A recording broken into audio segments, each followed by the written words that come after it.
Behind closed doors in Europe and North America, in capitals and in military headquarters, there's an intense debate unfolding. Who should become the next leader of the NATO military alliance? But while Secretary General Jens Stoltenberg is expected to step down in September, and a replacement could be named as early as July, there are many names being put forward and no obvious frontrunner.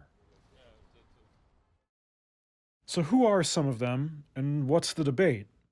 Jamie Shea is with the Chatham House think tank in London and a former NATO spokesperson. There's no shortage of possible candidates.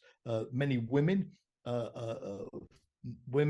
names are being suggested, and as NATO has never had a female Secretary General before, I think in terms of conveying the impression of a 21st century alliance attuned to modern society, it's high time that the Secretary General of NATO should be a woman, as has been the case with so many other international organizations.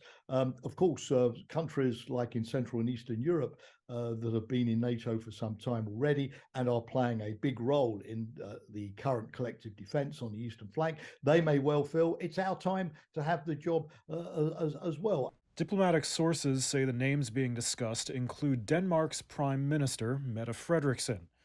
She says she hasn't officially applied for the job, but regardless, she's emerged as one of the bigger contenders. At 45, she was the country's youngest prime minister when she was elected and won praise for her crisis management during the COVID pandemic. But she'd have to step down as prime minister, which might create political turmoil at home. And her country's military spending is also well below the 2% of GDP that NATO has as its guideline, although she's said she wants to boost it. And we have tried this several times before, you and I. Yeah. In Eastern Europe, Estonia's Prime Minister, Kaja Kallas, has been discussed. She's also 45 and was the first woman elected as Prime Minister there. But some members see Kallas as too hawkish on Russia. In the United Kingdom, its Secretary of Defense, Ben Wallace, has put his own name forward. He's highly respected across the alliance, a member of parliament and also a former military officer. But some European Union countries, such as France, want a NATO leader from within the EU. Many also prefer a candidate that used to be a president or prime minister. Stoltenberg himself is the former leader of Norway. Diplomats told Reuters that Wallace may be a long shot. And my sense, given the role of NATO today, the importance of NATO today, the Allies will be looking for somebody who is a serving prime minister, because a prime minister really has the contacts, the address book, the ability to make immediate phone calls to presidents and prime ministers, both in the NATO countries and beyond, which are geared to the kind of high-level diplomacy that NATO is now carrying out.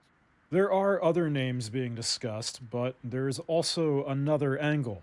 Some diplomats predict that many candidates would be deemed unacceptable to NATO members Turkey and Hungary, who are often at odds with the other allies over key issues.